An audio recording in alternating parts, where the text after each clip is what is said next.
सामने खड़े होते हैं तो हम केवल शिव को नहीं बल्कि पूरे ब्रह्मांड की चेतना को नमन कर रहे होते हैं। शिवलिंग केवल शिव का प्रतीक नहीं, वह एक ऐसा दिव्य केंद्र है जहां शिव, शक्ति और उनके अनेक रूप एक साथ समाहित होते हैं। जब हम जल अर्पण करते हैं तो वह केवल पूजा की क्रिया नहीं बल्कि आत्मा की शुद्ध, ऊर्जा का जागरण और ब्रह्म से संवाद की प्रक्रिया होती है।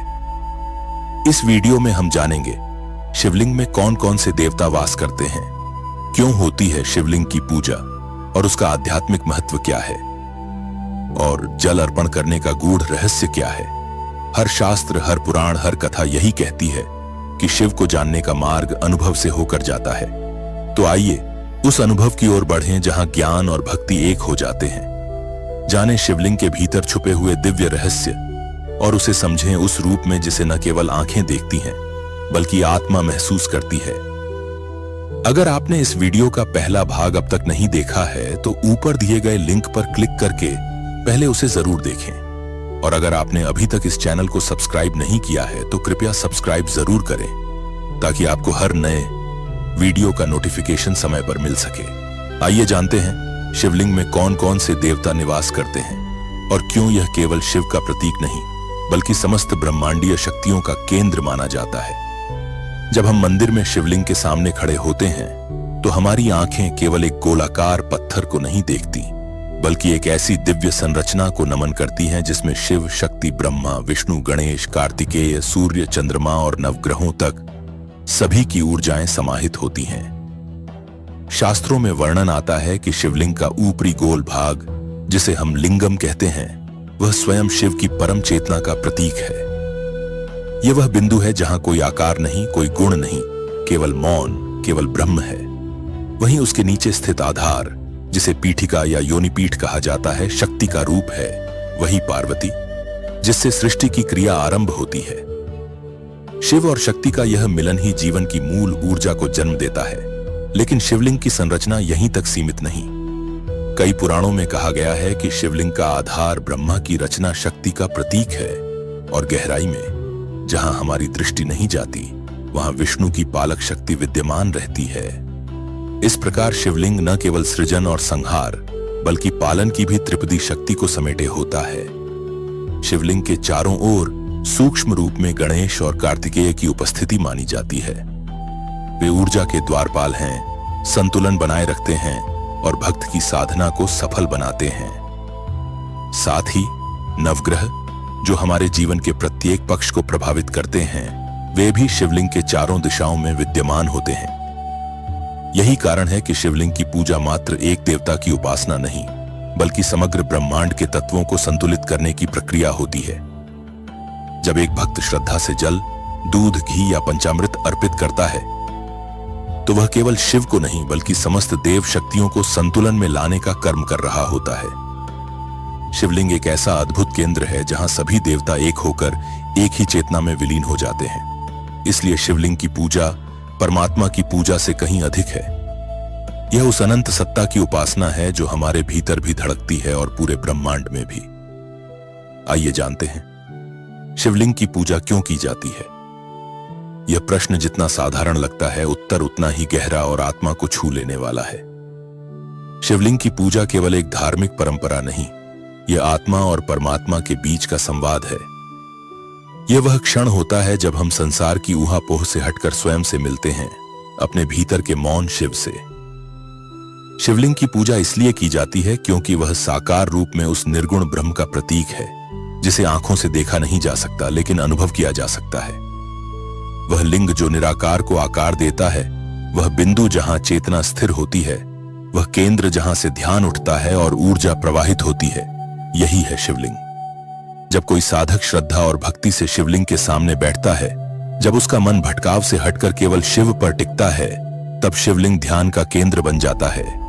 उस क्षण एक साधारण मन भी ध्यान की ऊंचाइयों को छूने लगता है।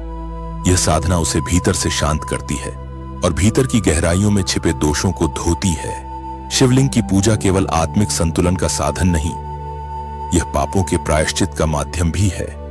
पुराणों में कहा गया है कि जो व्यक्ति मन, वचन और कर्म से शिवलिंग की पूजा करता है, वह अपने जीवन के साथ साथ पिछले जन्मों के कर्मों से भी मुक्त हो सकता है। यह केवल कोई प्रतीक नहीं, यह एक जीवंत ऊर्जा केंद्र है जो आत्मा को छूकर उसे ब्रह्म से जोड़ता है।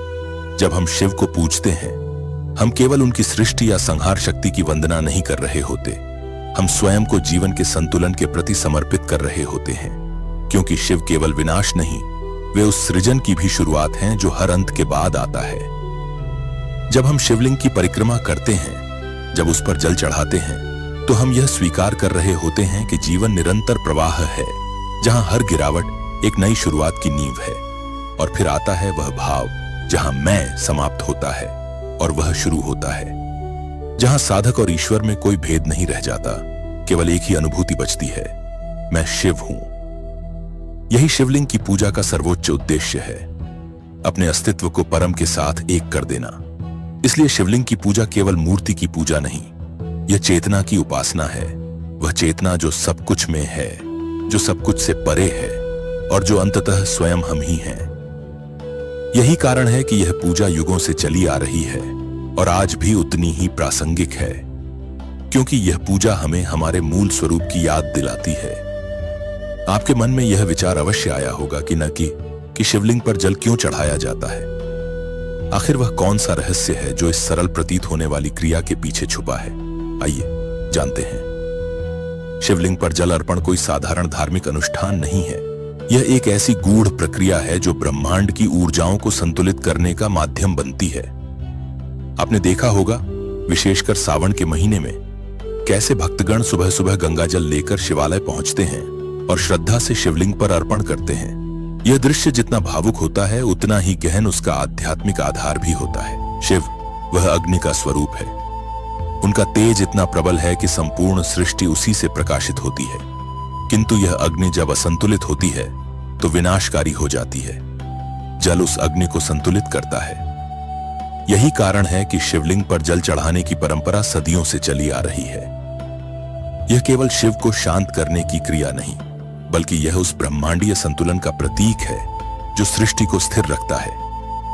जब कोई भक्त अपने दोनों हाथों में जल भरकर ध्यानपूर्वक शिव को अर्पित करता है, तब वह केवल एक पवित्र जलधारा नहीं बहा रहा होता, वह अपने भीतर के ताप, अपने विकार, अपनी कुंठाएं, अपने अहंकार को भी उस जल के साथ बहा देता है। यह शुद्धि की प्रक्रिया है, मानसिक, आत्मिक और ऊर्जात्मक। और यह केवल मन या शरीर की बात नहीं, यह संपूर्ण प्रकृति के साथ संवाद है। जल पंचतत्वों में से एक है। जब हम शिवलिंग पर जल चढ़ाते हैं तो यह एक संकेत होता है कि हम अपने अस्तित्व को पृथ्वी, जल, अग्नि, वायु और आकाश, इन 5 तत्वों के माध्यम से समर्पित कर रहे हैं। यह संपूर्ण आत्मसमर्पण का भाव है।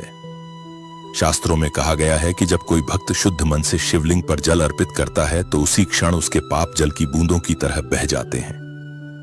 यह प्रक्रिया जितनी सरल दिखाई देती है, उतनी ही गहरी है, क्योंकि इसमें केवल हाथ नहीं लगते, हृदय जुड़ता है। हर बूंद जो शिवलिंग से टकराती है, वह हमारी भावनाओं की भाषा होती है, एक मौन प्रार्थना जो बिना बोले भी शिव तक पहुंच जाती है।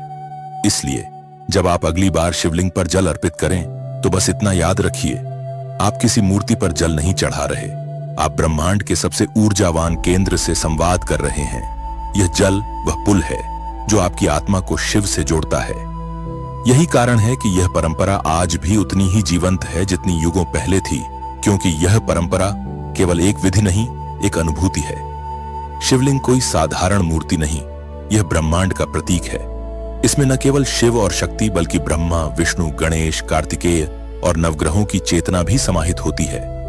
जब हम शिवलिंग की पूजा करते हैं तो हम एक ही साथ अनेक देवताओं की आराधना कर रहे होते हैं। यह ज्ञान कोई कथा नहीं, यह अनुभव है। और यह अनुभव तभी पूर्ण होता है जब हम शिव को केवल पूजें नहीं, उन्हें अपने भीतर महसूस करें। अब प्रश्न आपसे, क्या आपने कभी शिवलिंग को इस दृष्टि से देखा है?